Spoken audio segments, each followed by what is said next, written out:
नमस्कार, रेसिपी कट्टा मध्ये तुमचे खूप खूप स्वागत आहे। आज आपण बघणार आहोत व्हेज नूडल्स। अगदी चायनीज सेंटर मध्ये खातो तशाच प्रकारे। तर घरच्या घरी एकदम सोपी ट्रिक वापरून कसे बनवायचे ते आज आपण या व्हिडिओ मध्ये बघणार आहोत। तर व्हिडिओ कुठेही स्किप न करता शेवटपर्यंत नक्की बघा। चला तर मग नूडल्स बनवायला सुरुवात करूया।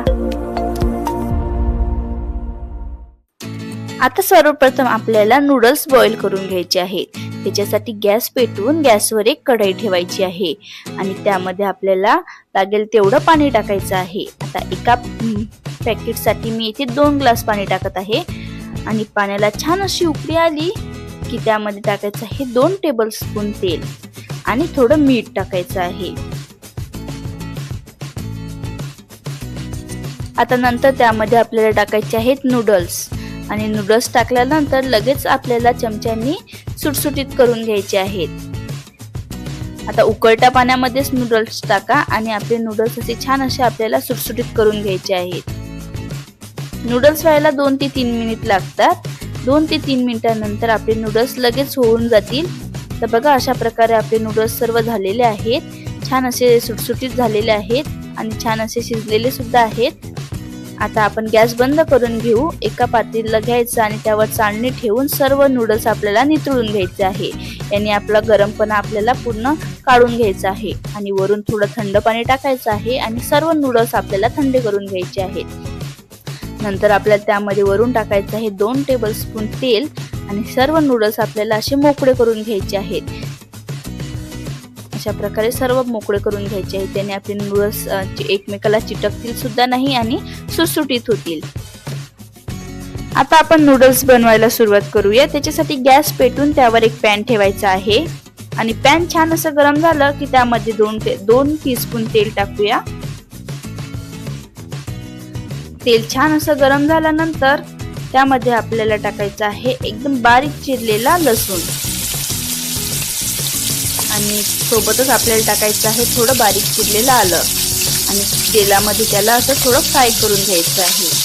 नंतर त्यामध्ये आपल्याला टाकायचं आहे कांदा, शिमला मिरची टाकायची आहे आणि बारीक चिरलेली गोबी टाकायची आहे आणि सोबतच बारीक चिरलेलं गाजर सुद्धा टाकायचं आहे आणि हे सर्व आपल्याला हाय फ्लेमवर परतून घ्यायचं आहे। आता हे सर्व परतताना आपल्याला गॅसची फ्लेम ही हायस्ट ठेवायची आहे। 1-2 ते 2 मिनिट आपल्याला हे सर्व भाज्या हाय फ्लेमवर अशा प्रकारे फिरवून घ्यायचे आणि हाय फ्लेमवरच या सर्व भाज्या आपल्याला परतून घ्यायच्या आहेत। आता छान अशा परतून झालेल्या आहेत। आता त्यावरून आपण टाकूया बॉईल केलेले नूडल्स।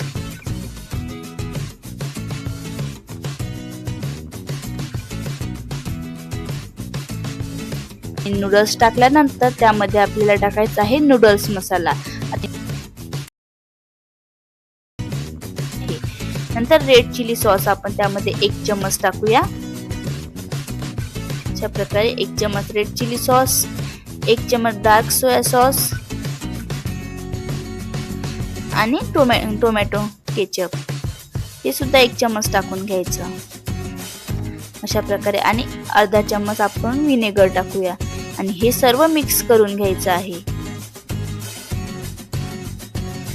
हे सर्व व्यवस्थित मिक्स करून घ्यायचं आहे। छान असे सुटसुटीत झालेले आहेत आपले नूडल्स। तर बघा अगदी चायनीज सेंटरवर मिळतील तशा प्रकारे आपले नूडल्स तयार झालेले आहेत। अगदी घरगुती पद्धतीने आणि टेस्टी नूडल्स बनले आहेत। तर व्हिडिओ आवडला असेल तर व्हिडिओला लाईक करायला विसरू नका, शेअर करायला विसरू नका आणि नवीन असाल तर सबस्क्राईब करायला विसरू नका आणि पुन्हा भेटूया अशाच एका साध्या सरळ आणि सोपी रेसिपी सोबत। तोपर्यंत धन्यवाद।